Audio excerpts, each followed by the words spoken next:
obrado para bien en nuestras vidas. Cada uno de nosotros no tiene más que palabras de gratitud, Señor. Hemos reflejado, Señor, tu amor al mundo esta semana. Oh Dios, hemos querido honrarte, pero si hemos fallado a este compromiso, te pedimos que nos perdones, que nos santifiques, que nos purifiques, que nos laves, Señor. Hoy venimos a tu palabra, Señor, al Verbo hecho carne, a Jesucristo, el autor de la vida, a sentarnos a sus pies, y por medio de tu Espíritu Santo que se mueve, como lo hemos cantado, libremente en este lugar, te entregamos la autoridad en nuestra mente. Hermano, abre la autoridad en tu vida. Dile: te entrego la autoridad de mi corazón para que transformes pensamientos, deseos, para que transformes, Señor, hábitos, para que transformes, oh Dios, pensamientos y palabras, Señor, en mi vida, comportamiento, oh Dios, para que transforme en hechos de fe lo que tú quieres que nosotros seamos delante de ti, Señor. Por el nombre de Dios Padre, Hijo y Espíritu Santo. Amén. Gloria a Cristo Jesús. Vamos a ir a la palabra, pero antes tenemos unas imágenes. Ayer salimos a evangelizar. Una vez al año le hacemos la convocatoria a toda la iglesia, a los que puedan. Fuimos al Parque de San Nicolás a predicar el evangelio. Fue una experiencia, como siempre, hermosa. Los que de pronto han participado en evangelismo en las calles, es hermoso. Ahí la otra imagen, vamos a ver qué otra cosa logramos observar de eso. Ahí estamos ya en el parque, estamos entregando la actividad. El hermano Ariel, que también hace parte de los Gedeones, nos estuvo acompañando. Ahí está la hermana Julia, la hermana Marleni, otra diapositiva. Mucha gente. Ahí estábamos entregando un canto espiritual primero. De aquí salimos en oración, salimos en victoria. Otra diapositiva. Ahí está, después de haber predicado la palabra, y este servidor estuvo a cargo de la predicación, entonces fuimos uno a uno, hicimos oración de fe. Hermano, ahí estuvimos. Hermosa experiencia. La siguiente y última diapositiva. La última. No, gracias. Con razón no la ha pasado. Sí. Hermano, no se pierda la próxima convocatoria, que será el próximo año.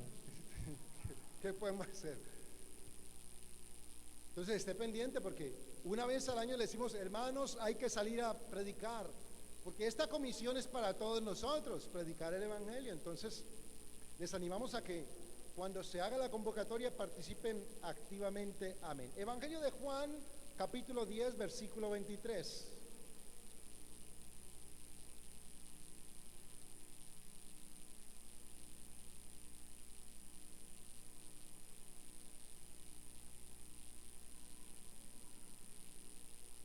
Vamos a hablar de un aspecto que pareciera que no tuviera relevancia, o pareciera que yo lo estoy utilizando para criticar. Escúcheme bien. Pero he entendido en este tiempo, hermano, que es muy importante prepararnos para que Dios, cuando derrame de su gracia, podamos estar dispuestos y listos, bien preparados.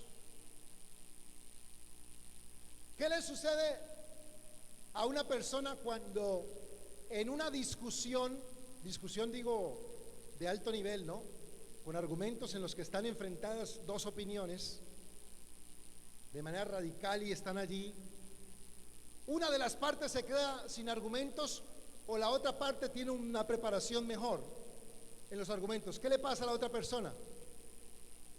A ver, por aquí la hermana, ayúdenme. Pierde, sí, pero ¿qué actitud toma? ¿Queda callada? Sí, puede ser. ¿Qué otra actitud? Agresividad, normalmente también. A los hombres en la casa nos pasa mucho, ¿cierto? Le decimos: esposa, tal cosa. No, a todos nos pasa, hombres y mujeres por igual. Eso es cuenta, eso es el paso. No, a todos nos pasa que cuando a veces nos quedamos sin argumentos, como que nos da molestia de no poder, con ideas claras, decirle a la otra persona. En el hogar, cuando el esposo queda sin argumentos y la señora es la que, pues uno como que le provoca: sí, pero ¿y qué? ¿Y qué? ¿Cierto? Uno dice algo. ¿Y qué?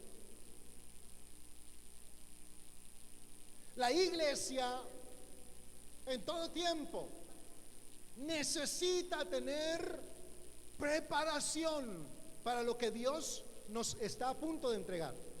Y estamos a punto, hermano, de recibir la última entrega de la gracia de Dios sobre este mundo.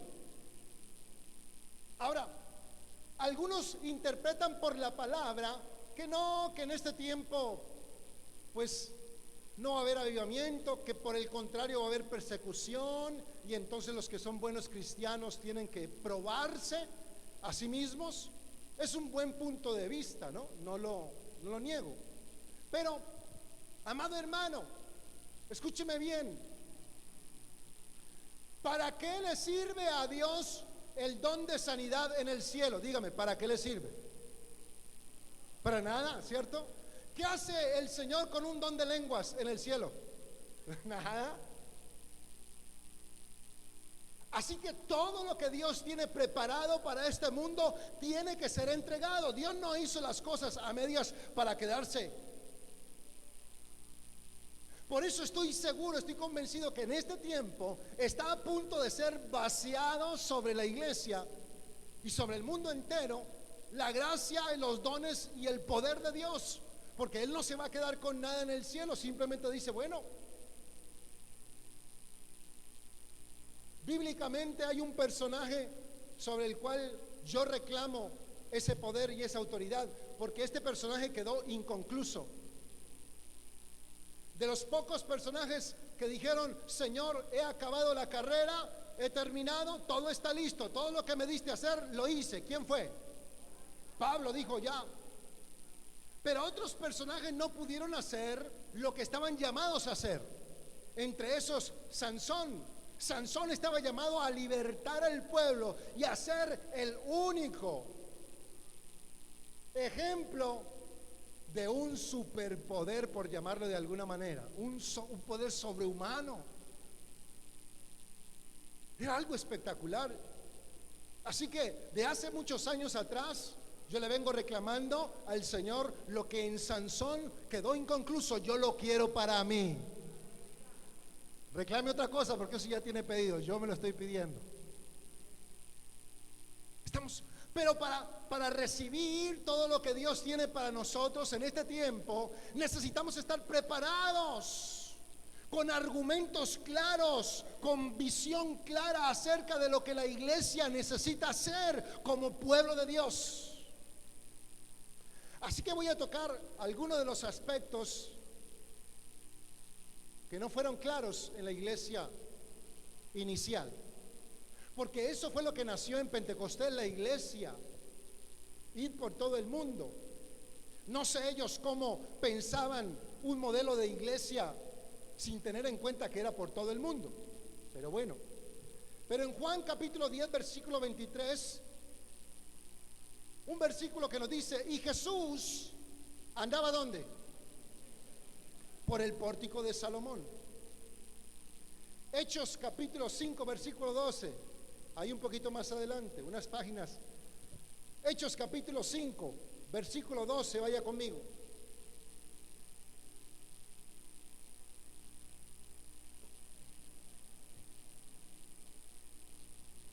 Dice, y por la mano de los apóstoles, Hechos 5, 12, se hacían muchas señales y prodigios en el pueblo y estaban todos unánimes. ¿En dónde? En el pórtico de Salomón. Vamos a nuestra primera imagen de ayuda.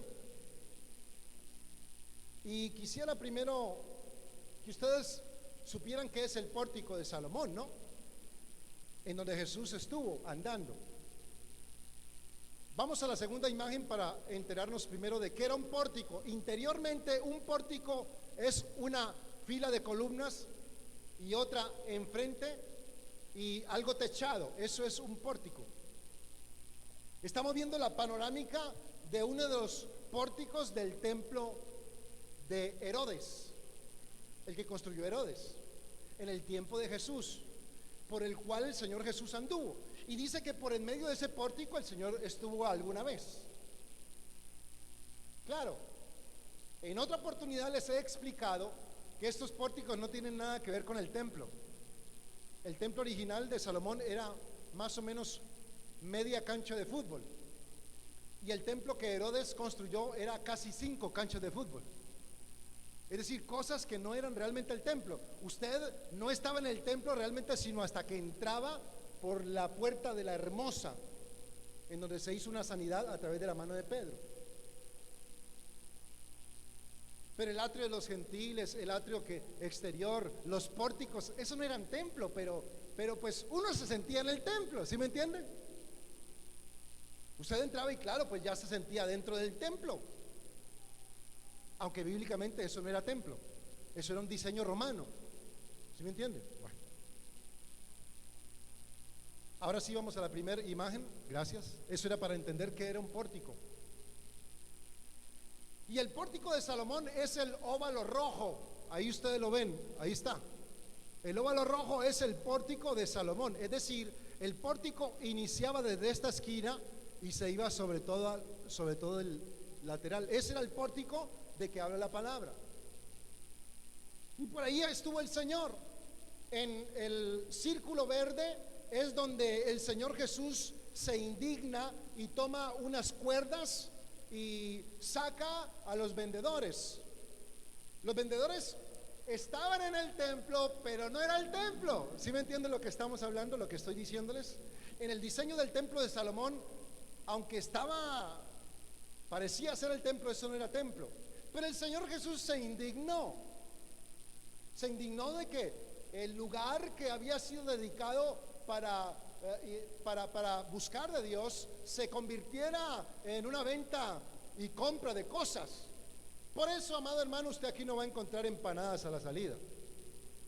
Bueno, no tanto por darnos el decir, es que nosotros sí somos los que... No. Pero realmente no tiene sentido convertir la casa de Dios en una compra y venta. ¿O sí? No tiene sentido, hermano. Si usted es fiel en diezmos y ofrendas, ¿qué necesidad hay de vender empanadas a la entrada? Y si no somos fieles en diezmos y ofrendas, pues simplemente se cerrará este lugar, o el Señor mandará uno de esos de coronavirus, lo dejará sin nada y nos dirá, tome esa plata para la predicación del evangelio. ¿O no podrá hacerlo el Señor? Lo puede hacer el Señor. Pero convertir la casa de Dios en un lugar de compra y venta, en mi opinión, no es lo mejor. No es lo mejor. No es tampoco pecado, ¿no? Yo no estoy hablando de pecados ni que está mal y que el Señor lo reprenda, no. Pero en la manera en como vemos la casa del Señor, creo que no tiene sentido. Allí en el círculo verde, ahí el Señor Jesús se indignó también de la situación. Era necesario lo que estaban haciendo, era muy necesario. Pero el Señor se indignó de que realmente se convirtiera eso en un circo. Ahí estuvo el Señor Jesús con los azotes. Y en el óvalo color, ¿qué será? Ocre, amarillo, el hermano sabe más de pintura, gracias, porque el varón trabaja en eso. Ahí es el muro de los lamentos actualmente, ¿cierto? Por el lado de allá hay un vacío y ahí se paran todos a orar que eso no era parte del templo, pero es el lugar más cercano. Ahora, ¿por qué escúcheme, estos pequeñas gotas de conocimiento, ¿por qué ellos se hacen aquí, en el muro de los lamentos, si hay otras partes del muro que están mejor conservadas?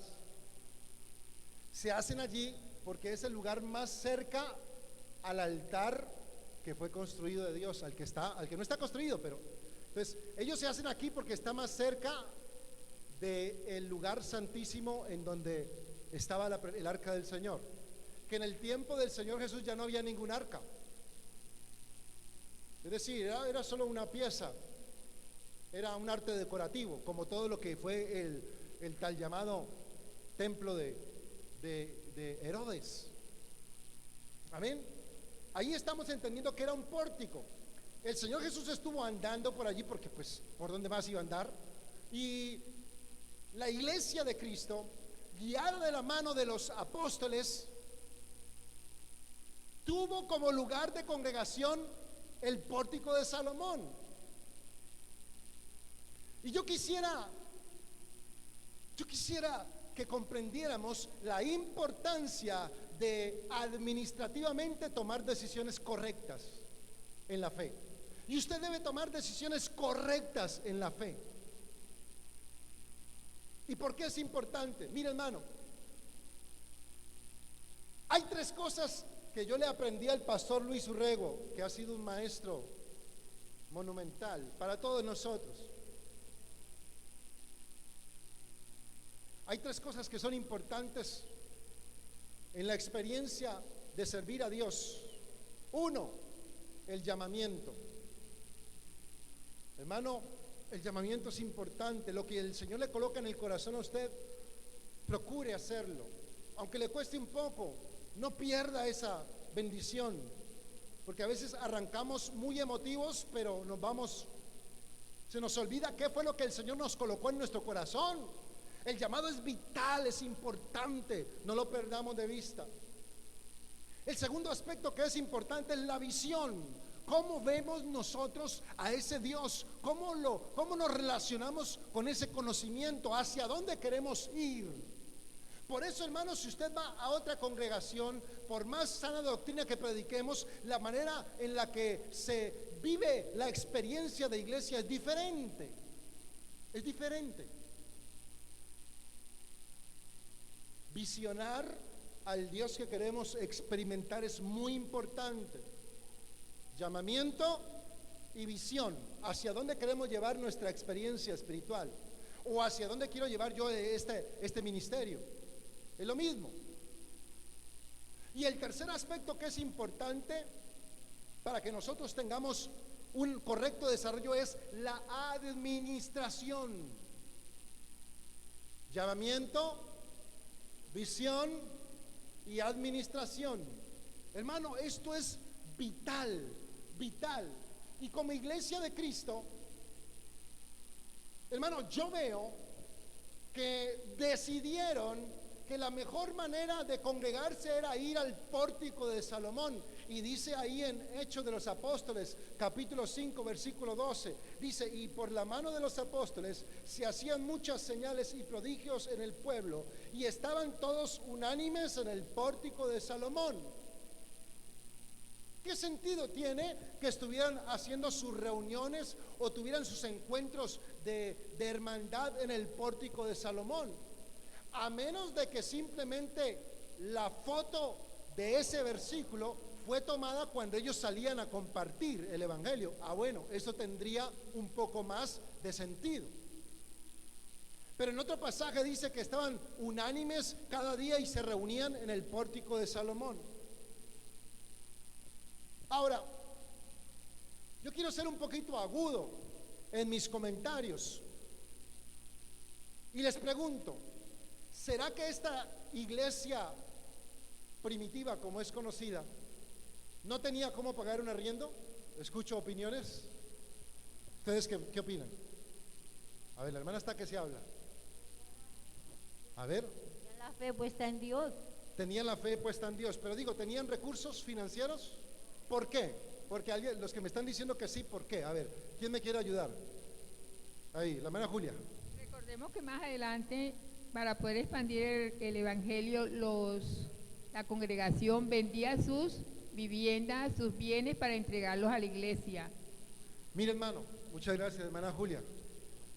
Es que es profesora no por casualidad es profesora en semana, y ella también se ha capacitado en la palabra. Esa es la diferencia entre capacitarnos y no capacitarnos, hermano. Los argumentos cambian, la visión cambia. Por eso, si usted no está estudiando de martes a viernes, pues le invitamos a que lo haga, hermano. Tarde o temprano su visión cambia. Y los argumentos de baratos de estas denominaciones que engañan a las personas: pero es que aquí en este versículo dice esos argumentos de 5 pesos ya no nos afectan, porque tenemos una correcta interpretación de la palabra, tenemos una visión más aguda, un conocimiento más concreto de lo que la palabra es. Y no estoy menospreciando a los que no pueden estudiar, no, hay casos, yo sé que hay hermanos que no pueden estudiar, pero digo, los que pueden los animo, porque es importante, hermano, es importante. Si usted no puede, no se angustie, no se preocupe y diga, ay, yo no vuelvo a la iglesia porque el pastor dice que yo no estudio. No, ese no es el punto. Estoy diciendo que la iglesia en ese entonces tenía los recursos suficientes, porque de alguna manera y espontáneamente, en su manera inicial, las personas vendían sus bienes.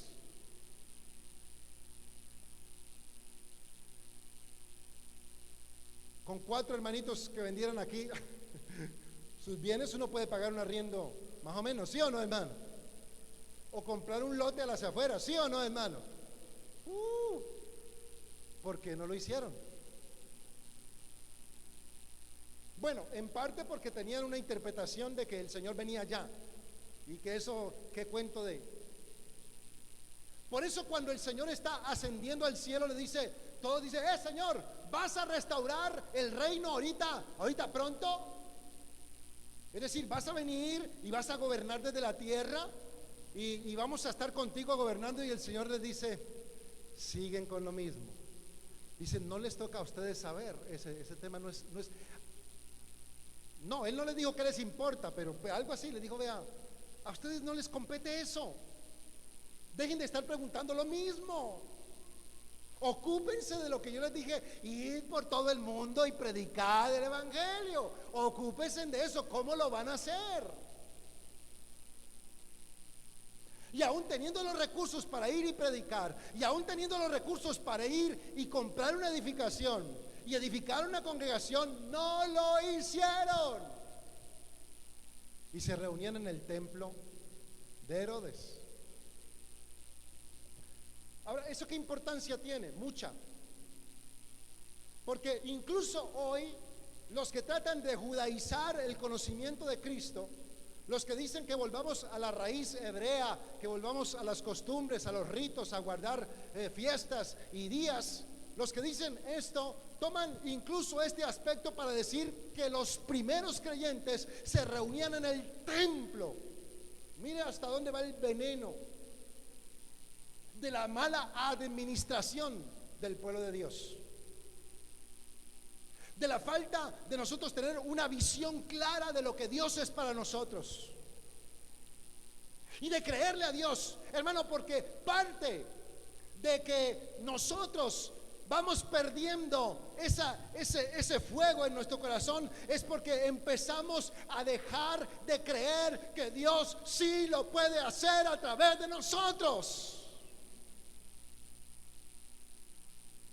Y yo lo he dicho para mi vida. A mí, algunos me podrán decir teológicamente que no hay ningún avivamiento para los tiempos del fin. Y está bien, yo no quiero pensar que yo tengo la interpretación correcta de la palabra. No me aflige.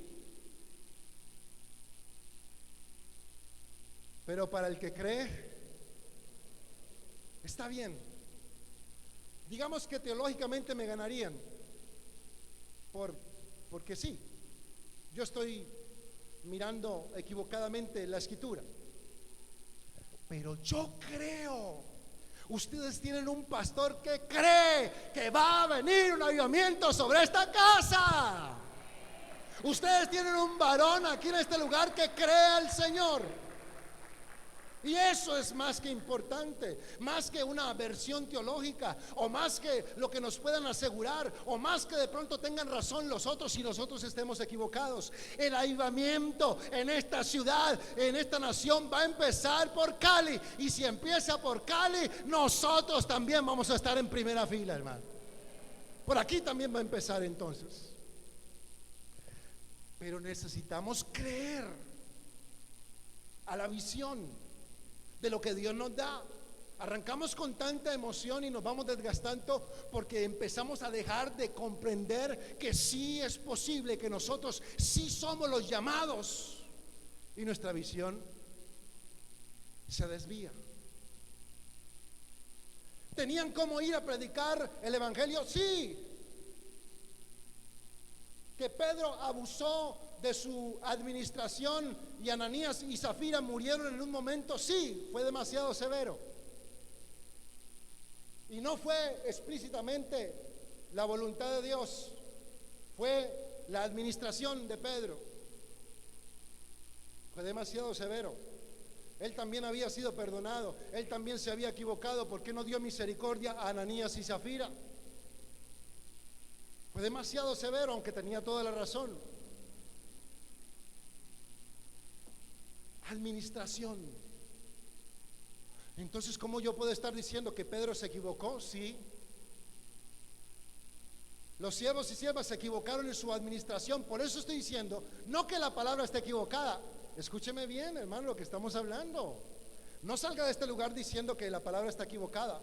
Estoy diciendo que nosotros debemos estar preparados para administrar eficientemente la gracia de Dios. ¿Sí me entienden lo que estamos hablando en esta mañana? Por eso digo, estudiemos, preparémonos, creámosle al Señor. Porque los avivamientos no son solamente sanidades y estar todos en el piso por la unción de Dios. Eso es parte. Yo no digo que no sea, pues no puede ser parte de un avivamiento, pero ese no es el todo. Un avivamiento tiene que llevarnos hasta los últimos rincones de la tierra con el fuego de Dios. Un avivamiento tiene que permitirnos tener ya los lugares asignados y conquistados para llevar simplemente el fuego de Dios. Porque cuando uno tiene fuego y tiene que extender el fuego de Dios, tiene que tener el lugar donde va a ir a extender el fuego de Dios. Ir por todo el mundo, y se quedaron en Jerusalén. Por eso vino una persecución tremenda. Vino una persecución en Jerusalén y tuvieron que salir a cumplir obligatoriamente lo que no querían cumplir formalmente, por las buenas. Y vino también el ministerio de Pedro. Entonces, ¿qué es lo que yo les quiero compartir en esta mañana?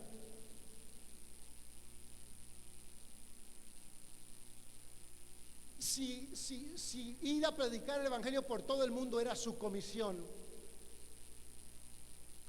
¿cómo pensaban administrar la iglesia de Italia? ¿O cómo pensaban administrar la tierra de Rusia o de China? ¿Qué pensaban hacer ellos? ¿Qué planes tenían?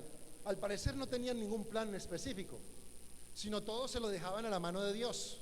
Mire, hermano, para que me entienda, cuando han existido los grandes avivamientos en la tierra, ¿sabe qué error he notado común a los avivamientos?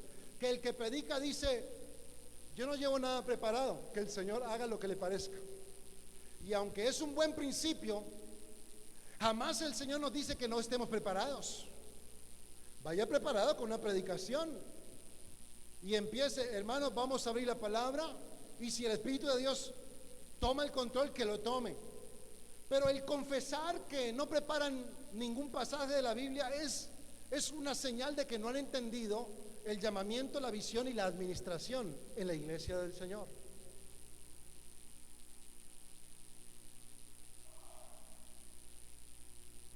Estaban en el templo, un templo que tuvo un lugar de importancia, pero para que me entienda lo del templo, de que yo no tengo nada en contra ni del templo ni de los que creen que el templo es importante, vamos a la tercera imagen.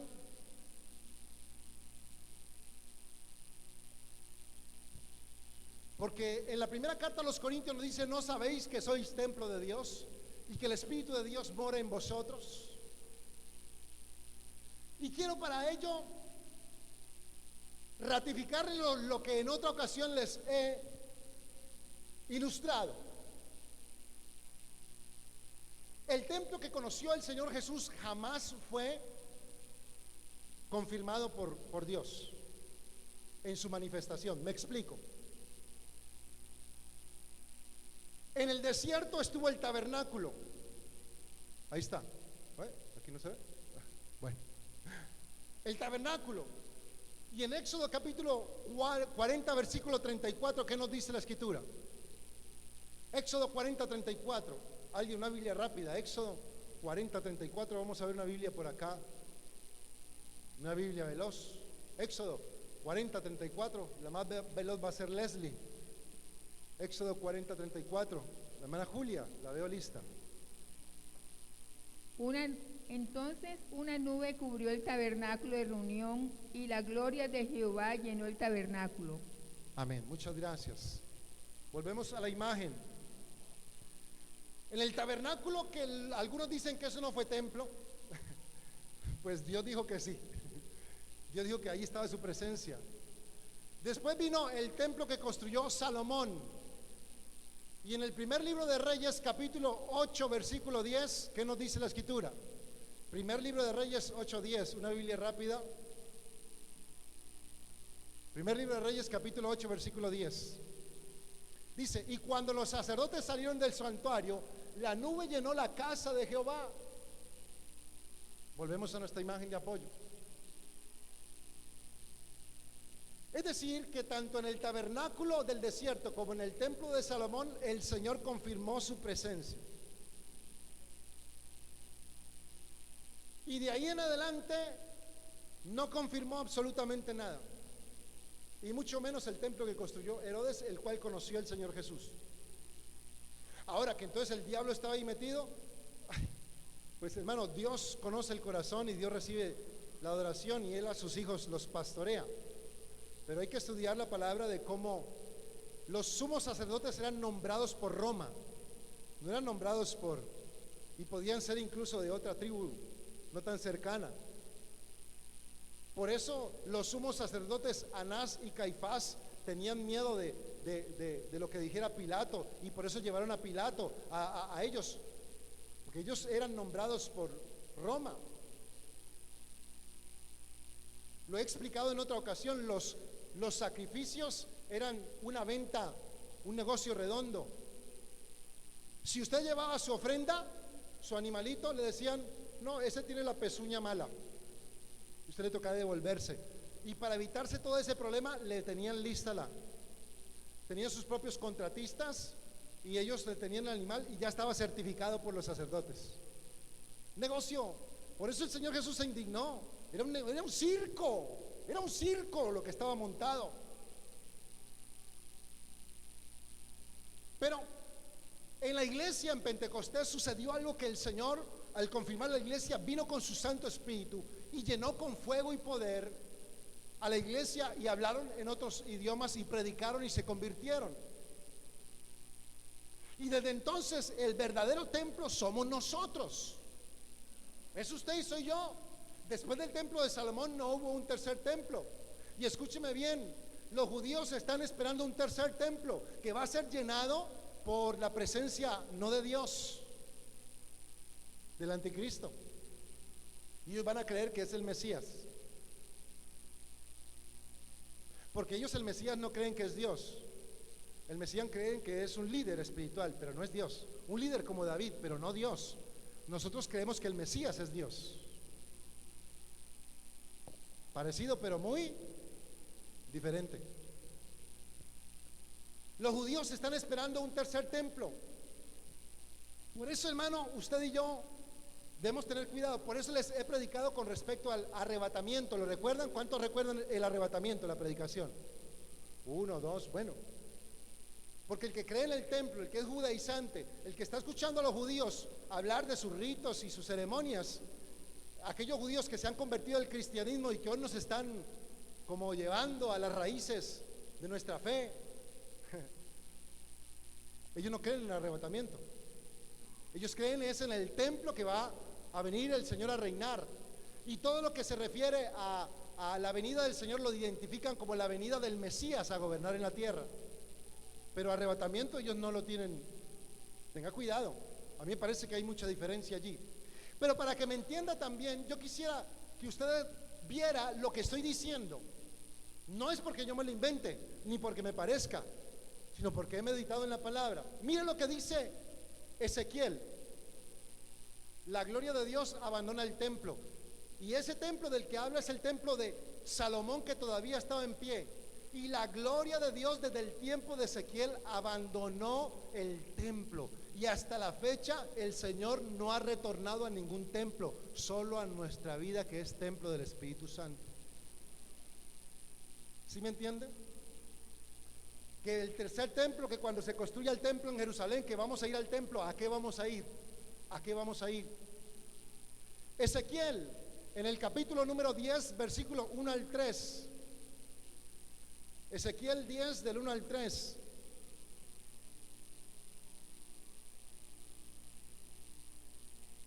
Dice: miré y he aquí en la expansión que había sobre la cabeza de los querubines, como una piedra de zafiro que parecía como semejanza de un trono que se mostró sobre ellos.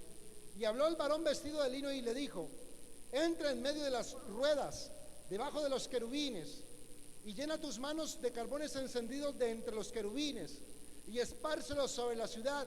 Y entró a vista mía, y los querubines estaban a la mano derecha de la casa cuando este varón entró, y la nube llenaba el atrio de adentro. Amén. Volvamos a la imagen para explicar ese primer momento. El primer momento de que habla Ezequiel es aquí, en este primer círculo, en la parte interna. La gloria del Señor se manifestaba en el templo, allí a la entrada del lugar santo y santísimo. Es lo que estamos hablando. Allí estaba la gloria y la nube del Señor en este punto. Pero si seguimos leyendo, en el mismo Ezequiel 10, 18, Ezequiel capítulo 10, versículo 18. Entonces la gloria de Jehová se elevó encima del umbral de la casa y se puso sobre los querubines. Es decir, el umbral es la puerta de la casa, es decir, la entrada del lugar santo. Y alzando los querubines sus alas, se levantaron de la tierra delante de mis ojos cuando ellos salieron. También las ruedas se alzaron al lado de ellos y se pararon a la entrada de la puerta oriental de la casa de Jehová, y la gloria de Jehová, del Dios de Israel, estaba por encima sobre ellos. Volvamos a la imagen inicial. Mire, lo que está diciendo es que una vez estaba en la puerta de la entrada del lugar santo y la gloria llenaba la casa, la nube llenaba la casa. Después de esto, el Señor se levantó junto a su trono que tenía ruedas y querubines, y la gloria del Señor se reflejaba en la parte superior, como lo muestra la imagen. Ruedas y querubines y la gloria del Señor mostrándose en la parte superior. El Señor con su presencia pasa y se hace a la puerta oriental. La puerta oriental era la entrada principal, porque a oriente salía el sol, que es imagen de nuestro Señor Jesús. La luz. Y la puerta estaba sobre el oriente, recibiendo el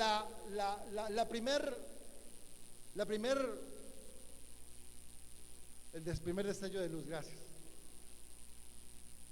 Se paró en ese lugar. Pero ¿qué nos dice Ezequiel 11:22? Vamos 2 momentos. Estaba llenaba el templo, se pasó a la entrada del templo. ¿Y qué nos dice Ezequiel 11:22? Ezequiel 11:22. Después alzaron los querubines sus alas y las ruedas de en pos de ellos, y la gloria del Dios de Israel estaba sobre ellos, y la gloria de Jehová se elevó de en medio de la ciudad y se puso sobre el monte que está al oriente de la ciudad. ¿Ustedes saben cómo se llama ese monte que está al oriente de la ciudad?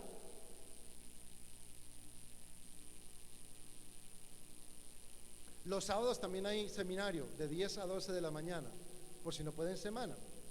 Es que ustedes aprenden mucho, van a aprender mucho. Imagen inicial, ese monte al oriente se llama el Monte de los Olivos. Dice la escritura que primero se pasó sobre un lado, estaba llenando la casa, después se pasó a la entrada del templo, y después se levantó y subió al monte. Vamos a la imagen para que entendamos otra vez visualmente lo que estamos diciendo. Ahí está. Se paró sobre el monte de los olivos que está enfrente del templo y enfrente de la ciudad, en donde Jesús acostumbraba ir a orar. Pero sabe, allí no termina el asunto. En Hechos capítulo 1, versículo 9 al 12. Hechos 1, 9 al 12. Estoy dando este recorrido bíblico para que no piensen que lo que yo estoy diciendo es argumento mío. Y yo estoy diciendo lo que me parece. No, la gloria de Dios se fue de ese templo. y no va a volver a ningún templo hecho de mano de hombres. 1:9. Y habiendo dicho estas cosas, libro de Hechos de los Apóstoles, capítulo 1, versículo 9. Y habiendo dicho estas cosas, viéndolo ellos, fue alzado y le recibió una nube que le ocultó de sus ojos. Y estando ellos con los ojos puestos en el cielo, entre tanto que él se iba, he aquí se pusieron junto a ellos dos varones con vestiduras blancas, los cuales también le dijeron: varones galileos, ¿por qué estáis mirando al cielo? Este mismo Jesús que ha sido tomado de vosotros al cielo, así vendrá como le habéis visto vosotros ir al cielo. Entonces volvieron a Jerusalén. ¿Desde dónde? Estaban en el Monte de los Olivos. El lugar donde el Señor Jesús se elevó fue el mismo lugar donde la presencia de Dios dejó el templo, en el Monte de los Olivos, y también se fue. Se fue. Pero ahí no termina. La imagen inicial nos da una última referencia. Así que los que están esperando un tercer templo en Jerusalén, váyanse bajando de esa flota, vayan a Jerusalén, pero con otro tipo de pensamiento. Porque ese pensamiento de que el templo lo es todo, no, hermano, no nos dejemos impresionar. Zacarías capítulo 14, versículo 3 al 4. ¿Sabe a dónde va a regresar el Señor Jesús cuando venga a pelear y a gobernar sobre la tierra? Zacarías 14 nos lo dice, pero pues ya usted lo sabe, ya usted presiente qué es lo que vamos a decir. Zacarías 14:3. Esto es una visión profética que no ha sucedido, que Zacarías recibió para el tiempo en el que el Señor viene a gobernar sobre la tierra, que es diferente, ya lo vimos, del arrebatamiento. El arrebatamiento no tiene que ver con este aspecto que está hablando Malaquías.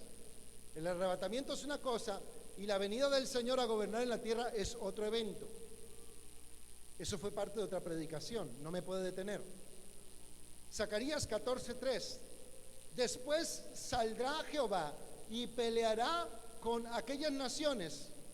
Y dijimos en la predicación del arrebatamiento que la diferencia, para que usted entienda cuándo está leyendo arrebatamiento y cuándo está leyendo la venida del Señor a gobernar, es que cuando Él viene a gobernar, viene a pelear. Si usted ve en cualquier pasaje que el Señor viene con sus huestes y de su espada sale una boca afilada y matará a todos, es la segunda venida del Señor a gobernar, a pelear. Pero arrebatamiento es cuando dos están en el campo, el uno es tomado y el otro es dejado. Eso es arrebatamiento. En un abrir y cerrar de ojos el Señor nos tomará. Los muertos en Cristo resucitarán primero. Eso es arrebatamiento. Amén. Bueno, eso ya lo vimos, pero quería recalcarlo. Versículo 4 del capítulo 14 de Zacarías dice: y si se afirmarán sus pies en aquel día, ¿sobre dónde? Ahí tienen la vuelta completa, el retorno de la presencia del Señor. Pero mientras tanto, hermano, que usted no piense que la persona que le está diciendo que es que el templo de Jerusalén, que es que los ritos, no, hermano, no. El Señor quiere habitar no en templo hecho de mano de hombres, quiere habitar en nuestras vidas. Quieren darnos que tengamos una verdadera visión, una verdadera administración de nuestra experiencia espiritual. No que agarremos como los primeros creyentes que no sabían obedecer primeramente y no sabían administrar en segundo caso. Usted y yo necesitamos estar preparados para este avivamiento, porque lo vuelvo a insistir, yo creo que ha de venir un avivamiento, pero necesitamos estar preparados administrativamente y visionariamente hacia dónde queremos llegar, llevar el fuego del Espíritu Santo de Dios. Necesitamos estar en ayuno, en oración, saliendo a las calles a predicar. Necesitamos estar capacitados, necesitamos estar enteramente ocupados de las cosas del Señor. Porque cuando no estamos preparados, viene lo que en otro pasaje de la Biblia dice David: Señor, mi copa está, y esto es muy espiritual. Pero si a usted, a un envase pequeño, lo he dicho varias veces, si a una copita si a un vaso de 7 onzas le derrama un balde de unción, ¿qué hace ese vaso? Se cae empieza a dar tumbos, ¿sí o no? Muy parecido a lo que nos ocurre. Pero si usted coge un balde y hay un depósito de eso, es una caneca de petróleo, y usted coge un balde y le echa su baldado, ¿qué dice? Que teóricamente, ¿no? Los depósitos de petróleo no dicen nada, ¿no? Pero ¿qué creen ustedes que está diciendo la caneca de petróleo al balde? ¡Eh! ¡Échale! Nuestra copa debe estar a rebosar, pero no en una medida pequeña, hermano. Debemos crecer en conocimiento, en fe, en saber administrar nuestro tiempo, en saber administrar lo que Dios nos ha dado, en escuchar la voz de Dios, en aceptar la visión y el llamamiento que Dios nos ha hecho, porque de otra manera nos va a suceder lo que equivocadamente sucedió en este aspecto. No estoy diciendo que la iglesia estaba equivocada y era del diablo, no, estoy diciendo que se equivocaron en algunos aspectos y los estoy tratando de tomar, que no fueron muchos, ¿no? Hay que volver a la iglesia primitiva nosotros, claro, a la oración, al compromiso, a la dedicación. Yo no sé usted qué experiencia tiene con el Señor, pero debemos volver a esa iglesia, a una iglesia que está dispuesta, a una iglesia, hermano, que a pesar de lo que usted ha escuchado y visto, usted vuelve a la mano del Señor. Usted sabe quién le ha llamado, el Señor le ha llamado, y si le ha colocado en este lugar, escuche la voz de Dios en este lugar. Ánimo, créale al Señor, prepárese, siga adelante en victoria, únase a la labor. Cuando escuche que vamos a salir el próximo año a evangelizar, no lo dude, no lo piense.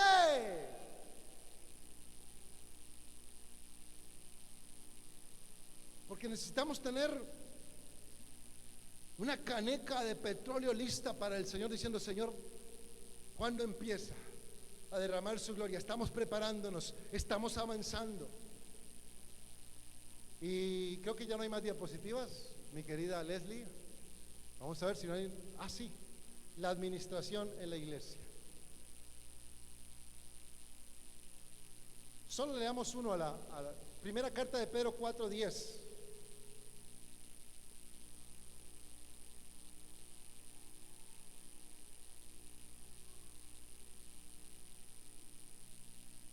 Primera carta de Pedro 4:10 nos dice, escúchelo, recíbalo para usted, hermano. Primera carta de Pedro capítulo 4 versículo 10 dice: cada uno según el don que ha recibido. Es decir, que todos hemos recibido. Ministrelo a otros como buenos ¿qué?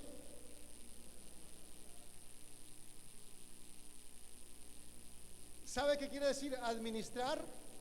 Administrar viene de ministro.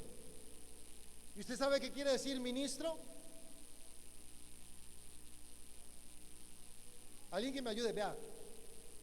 Es que si tuviera un billete de 50, hermano, lo sacaba. ¿Qué sirve? Sí. Los países, los ministros se jactan del cargo ministro, pero son tan ignorantes que no saben qué quiere decir ministro. Ministro quiere decir sirviente, que le sirve al pueblo. Y administrar quiere decir que soy consciente del llamado que Dios me ha hecho y que yo tengo la certeza de que yo debo estar en función del servicio de lo que Dios me ha dado. Administrar. Y dice la palabra: cada uno administre lo que Dios le ha dado, es decir, ministrándolo a otros. Ocupémonos, hermano, de sacarle el tiempo a las cosas que son, porque si no viene la gloria de Dios y no sabemos qué hacer. Vendieron las propiedades, sí, las vendieron, que sigan vendiendo, porque vamos al templo a congregarnos,